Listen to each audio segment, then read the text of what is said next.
வணக்கம். உலகமெங்கும் பறந்து விரிந்து வாழும் தமிழ் குடிகளில் பிறந்த தமிழ் உறவுகள் உங்கள் அனைவருக்கும் அரசியல் மீடியா யூடியூப் சேனல் சார்பாக வணக்கத்தை தெரிவித்துக் கொள்கிறேன். இன்றைய காணொலியில் நாம் யாரை பார்க்க இருக்கிறோம் என்றால், சமூக சேவகர் மு. சரவணதேவா அண்ணன் அவர்களை பற்றி தான் பார்க்க இருக்கிறோம். யார் அந்த சரவணதேவா? அவர் செய்த தியாகம் என்ன? அவர் பிறந்த சமூகத்திற்கு அவர் செய்த களப்பணிகள் என்ன? அவர் பிறந்த சமூகம் மட்டுமின்றி மாற்று சமூகத்திற்கும் என்ன செய்திருக்கிறார்? அவருடைய வாழ்க்கை வரலாறு தான் என்னவென்று தான் நாம் இன்று பார்க்க இருக்கிறோம். யார் அந்த சரவணதேவா? வாருங்கள் பார்ப்போம். புதுக்கோட்டை மாவட்டம் கரம்பக்குடி தாலுகா மாங்கோட்டை கிராமத்தை சேர்ந்தவர் தான் சரவணதேவா. மாங்கோட்டை கிராமத்தில் மூக்கைய சேர்வை சின்ன பொண்ணு ஆகிய இருவருக்கும் மகனாக 23/7/1972 ஆண்டு மகனாக பிரிக்கிறார். இவருக்கு உமா மகேஸ்வரி என்ற மனைவியும் 3 பெண் குழந்தைகளும் இவருக்கு உண்டு. இவர் பிறந்த சமூகம் முத்தரையர் சமூகம். இந்த முத்தரையர் சமூகம் மட்டுமின்றி இதர மாற்று சமூகத்திற்கும் எங்கெல்லாம் மனிதர்கள் அளிக்கப்படுகிறதோ அங்கெல்லாம் காந்த குரலாக சிம்ம குரலாக அண்ணன் அவர்கள் போய் களத்தில் நிற்கிறார். இவருடைய அரசியல் காழ்ப்புணர்ச்சி எந்த வருடம் தொடங்கப்பட்டது? இவர் மிகப்பெரிய ஒரு செல்வந்தரா என்று பார்க்க போனால் அதுவும் கிடையாது. இவருடைய தகப்பனாரோ இவருடைய பாட்டனார்களோ அரசியல் காழ்ப்புணர்ச்சி கொண்டவர்கள் என்று பார்த்தால் அதுவும் கிடையாது. இவர் எப்படி இந்த சமூகத்திற்காண்டு களப்பணி ஆற்றுகிறார்? இவர் சார்ந்த அமைப்புகள் என்ன? இவருடைய ஆரம்ப காலகட்டத்தில் எந்த அமைப்பில் இருக்கிறார்? எந்த கட்சியில் பயணிக்கிறார் என்பதை பற்றி தான் நாம் இன்று பார்க்கிறோம். இவருடைய ஆரம்ப காலகட்டத்தில் பயணிக்கக்கூடிய ஒரு கட்சி தான் பாட்டாளி மக்கள் கட்சி. பாட்டாளி மக்கள் கட்சியில் புதுக்கோட்டை மாவட்ட தலைவராக அண்ணன் அவர்கள் பொறுப்பில் இருக்கிறார். இவர் எப்போ பாட்டாளி மக்கள் கட்சியில் இணைகிறார்னு பார்த்தோம்னா 1991 பாட்டாளி மக்கள் கட்சியில் புதுக்கோட்டை மாவட்ட தலைவராக பொறுப்பேற்கிறார். இவர் பொறுப்பேற்ற அதே வருடம் பாட்டாளி மக்கள் கட்சியில் மிகப்பெரிய ஒரு ஆர்ப்பாட்டம் நடத்தப்படுகின்றன. பஸ்ஸெரிப்பு போராட்டம். அதாவது பாட்டாளி மக்கள் கட்சி தமிழகம் எங்கும் உள்ள மக்களுக்கு தெரிய வருந்ததும் அந்த பஸ்ஸெரிப்பு போராட்டம் மட்டுமே. மற்றும் அனைத்து தேசிய கட்சிகளும் திராவிட கட்சிகளும் மற்றும் இதர சமூக கட்சிகளும் பாட்டாளி மக்கள் கட்சி என்றாலே வெளியில் தெரிய வந்தது இந்த பஸ்ஸெரிப்பு போராட்டம் மட்டுமே. இன்றைக்கும் அதாவது சமூக நீதி அது மட்டும் இல்லாமல் இடஒதுக்கீடுக்காண்டி உறுதுணையாக நின்று போராடக்கூடிய ஒரு சமூகம் வன்னியர் சமூகம். அப்படிப்பட்ட வன்னியர் சமூகத்தில் ஒரு அங்கீகாரமாக இருக்கக்கூடிய ஒரு கட்சி தான் பாட்டாளி மக்கள் கட்சி. அப்படிப்பட்ட ஒரு பாட்டாளி மக்கள் கட்சியில் மாவட்ட பொறுப்பில் இருந்தார். இவர் மாவட்ட பொறுப்பில் சேர்ந்த வருடம் பஸ்ஸெரிப்பு போராட்டம் நடைபெறியது. அண்ணன் சரவணதேவா அண்ணன் அவர்களும் அந்த போராட்டத்தில் கலந்து கொள்கிறார். 1991 பஸ்ஸெரிப்பு போராட்டம் நடைபெற்று அண்ணன் அவர்களும் கைது செய்யப்படுறாங்க. கிட்டத்தட்ட 1.5 வருஷம் சிறைவாசம் அடைகிறாங்க. 1992 வெளியில் வராங்க. 1.5 வருஷம் சிறைவாசம் அடைகிறாங்க அண்ணன் அவர்கள். சிறைவாசம் அடைஞ்சதுக்கப்புறம் அண்ணன் திரும்ப வெளியில் 2010 திமுகவில் அண்ணன் இணைகிறாங்க. சட்டத்துறை அமைச்சர் திமுகவில் சட்டத்துறை அமைச்சர் முன்னிலையில் ரகுபதி அண்ணன் அவர்கள் முன்னிலையில் ஐயா தற்போதைய திராவிட முதலமைச்சர் திராவிட சித்தாந்தத்தை கொண்ட ஆக சிறந்த ஆட்சியத்தை அமைக்கக்கூடிய தமிழக முதல்வர் மு.க. ஸ்டாலின் ஐயா தலைமையில் கட்சியில் இணைகிறாங்க. எப்போனா 2010 அமைச்சர் ரகுபதி ஐயா தலைமையிலையும் மு.க. ஸ்டாலின் ஐயாவை நேரில் பார்த்து கட்சியில் இணைகிறாங்க. இணைஞ்சி தான் பிறந்த முத்திரையர் சமூகத்திற்காண்டி 2015 ஆண்டு மிகப்பெரிய ஒரு எழுச்சி மாநாட்டை நடத்துகிறாங்க. எழுச்சி மாநாடு மற்றும் போராட்டத்தை நடத்துகிறாங்க. 2015 கிட்டத்தட்ட 50,000 நபர்களுக்கு மேற்பட்டு முத்திரையர்களுக்கு ஒரு அரசியல் அங்கீகாரம் வேணும், ஒரு அரசியல் காழ்ப்புணர்ச்சி இல்லாமல் ஒரு அடிமைப்பட்டு இருக்கக்கூடிய ஒரு சமூகம், எங்களுக்கு ஒரு அரசியல் அங்கீகாரம் வேண்டும் அப்படின்னு சொல்லி ஒரு போராட்டத்தை நடத்துகிறாங்க 2015. அந்த ஆர்ப்பாட்டத்தை நடத்தக்கூடிய யாருன்னு பார்த்தீங்கன்னா சரவணதேவா அண்ணன் தலைமையில் தான் நடத்துகிறாங்க. கிட்டத்தட்ட ஒரு 50,000க்கு மேற்பட்ட நபர்கள் ஒன்று சேர்ந்து நடத்துகிறாங்க. அதில் ஒரு 1000க்கு மேற்பட்ட நபர்களை கைது செய்கிறாங்க.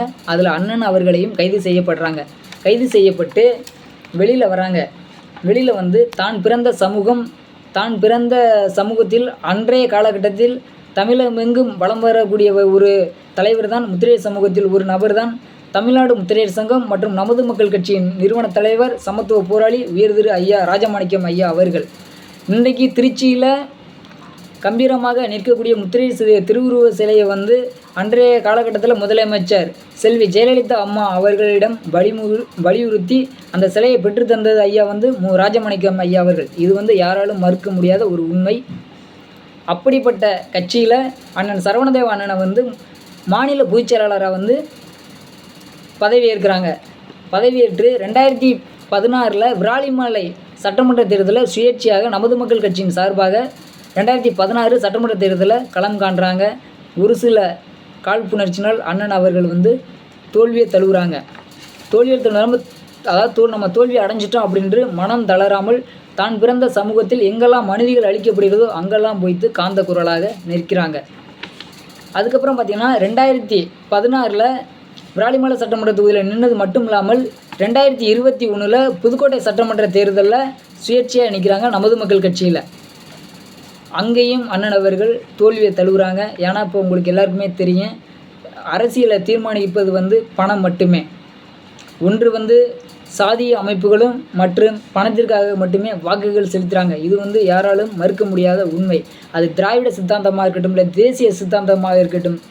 இன்றைக்கி வாக்கு என்றாலே வாக்கு ஓட்டு இரண்டும் ஒன்றானாலே பணம் அப்படின்ற மாதிரி ஆகிட்டு, ஒரு சில அரசியல் காழ்ப்புணர்ச்சினால் புதுக்கோட்டை சட்டமன்ற தேர்தலில் அண்ணன் சரவணதேவ அண்ணன் அவர்கள் தோல்வியை தழுவுறாங்க.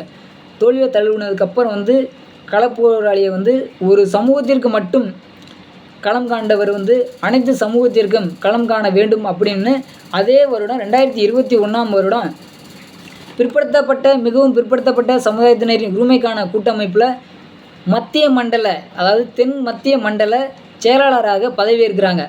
இந்த மிகவும் பிற்படுத்தப்பட்ட சமுதாயத்தின் உரிமைக்கான கூட்டமைப்போட தலைவர் பார்த்திங்கன்னா கோயம்புத்தூரை சேர்ந்தவங்க ஐயா, முன்னாள் IPS அதிகாரி, முன்னாள் தேர்வாணைக்குழு உறுப்பினர், முன்னாள் நீதிபதி ஐயா. அவங்க இந்த மிகவும் பிற்படுத்தப்பட்ட சமுதாயத்தின் உரிமைக்கான கூட்டமைப்பை ஒன்று உருவாக்குறாங்க. அது ஒரு சமூகத்திற்கு மட்டும் சேர்ந்த அமைப்பு அல்ல. அதாவது ஒடுக்கப்பட்ட நசுக்கப்பட்டு OBC மக்களை அனைவரையும் ஒன்று சேர்த்து, அனைத்து சமூக தலைவர்களையும் ஒன்று சேர்த்து ஒரு அமைப்பாக நிறுவி ஒவ்வொரு சமூகத்தினரையும் ஒவ்வொரு மண்டலம் வாரியாக பிரித்து தலைவராக நிறுவிக்கிறாங்க. அனைத்து சமூக தலைவரையும் ஒன்று சேர்த்து உருவாக்கப்பட்ட அமைப்பு தான் இந்த கூட்டமைப்பு. இந்த கூட்டமைப்பில் அண்ணன் அவர்கள் மத்திய மண்டல செயலாளராக இருக்காங்க. டெல்டா மாவட்டத்தில் முழுக்கமே அண்ணனோட கண்ட்ரோலில் தான் இருக்குது. இப்போ பார்த்திங்கன்னா கூட்டமைப்பு வாரியாக இடஒதுக்கீடு வேணும், அதாவது OBC மக்களுக்கு இழைக்கப்பட்ட அநீதிகளை கண்டித்து அங்கங்கே ஆர்ப்பாட்டம் நடத்துகிறாங்க. அதாவது ஆர்ப்பாட்டம் மட்டும் இல்லாமல் அனைத்து மாவட்டத்தில் உள்ள ஒன்றியங்கள் கிளைகள் போட்டு அந்தந்த பகுதியில் கம்பங்கள் வைத்து கொடியேற்றி ஆர்ப்பாட்டத்தை நடத்துகிறாங்க. அதாவது இடஒதுக்கீடு என்ன அப்படின்னா சொல்லி மக்கள் மத்தியில் புரிய வைக்கிறாங்க. இது எல்லாமே தென் மாவட்டத்தில் இருக்கக்கூடியது மட்டும் இல்லாமல் தென் மண்டலத்தில் உள்ள அனைத்து பகுதிகளிலும் அண்ணன் ஆர்ப்பாட்டம், பொதுக்கூட்டம் இந்த இடஒதுக்கீடுக்காண்டி களத்தில் நிற்கிறாங்க. அதாவது OBC மக்களுக்கு இடஒதுக்கீடு வேண்டும் அப்படின்னு சொல்லி பாராளுமன்ற தேர்தலும் போது ஐயா ரத்ன சபாபதி ஐயா அவர்கள் தலைமையிலேயும் அனைத்து கட்சி தலைவர்களையும் போய் சந்தித்து பார்த்தாங்க. தற்போதைய ஆட்சி அதிகாரத்தில் இருக்கக்கூடிய தமிழக முதல்வர் MK ஸ்டாலின் ஐயா அவர்களையும் சந்தித்தாங்க. எடப்பாடி ஐயாவையும் சந்தித்தாங்க. பாரதிய ஜனதா கட்சியின் மாநில தலைவர் தமிழ் திரு அண்ணாமலை அண்ணன் அவர்களையும் சந்தித்தாங்க. காங்கிரஸ் தலைவர் செல்வ பிறந்தகை அண்ணன் அவர்களையும் சந்தித்தாங்க. ஆனால் யாருமே இவங்க சொன்ன கோரிக்கையை செவி சேர்க்கலை. ஆனால் இன்றைக்கி தேசிய கட்சியாக இருக்கட்டும், திராவிட கட்சியாக இருக்கட்டும், வெற்றி தோல்வியை தீர்மானிக்கக்கூடிய ஒரு அமைப்பாக இருக்கக்கூடியது OBC மக்கள். இவங்க OBC மக்கள்னாலே ஏதோ ஒரு அமைப்பு அப்படின்ட்டு தான் நினச்சிட்டு இருக்காங்க. ஆனால் OBC அமைப்பு என்பது ஒரு அமைப்பு கிடையாது. கிட்டத்தட்ட தமிழகத்தில் பெரும்பான்மையாக வசிக்கக்கூடிய ஒரு சமூகம். இவங்க எல்லாரையும் ஒன்றிணைக்கப்பட்ட ஒரு சமூகம் தான் இந்த பிற்படுத்தப்பட்டோர் உரிமைக்கான கூட்டமைப்பு. இது உங்களுக்கு இந்த அமைப்பு இன்றைக்கி அதாவது ஒரு சிறிய அமைப்பாக உங்களுடைய பார்வைக்கு தெரிய வரும். ஆனால் வருகின்ற 2026 சட்டமன்ற தேர்தலில் வெற்றி தோல்வியை தீர்மானிக்கக்கூடிய ஒரு அமைப்பாக இந்த கூட்டமைப்பு அமைப்பு கண்டிப்பாக இருக்கும். இது யாராலும் மறுக்க முடியாத ஒரு உண்மை. இவங்களுடைய கோரிக்கை என்னவென்றால் OBC மக்களின் இடஒதுக்கீடு மட்டுமே.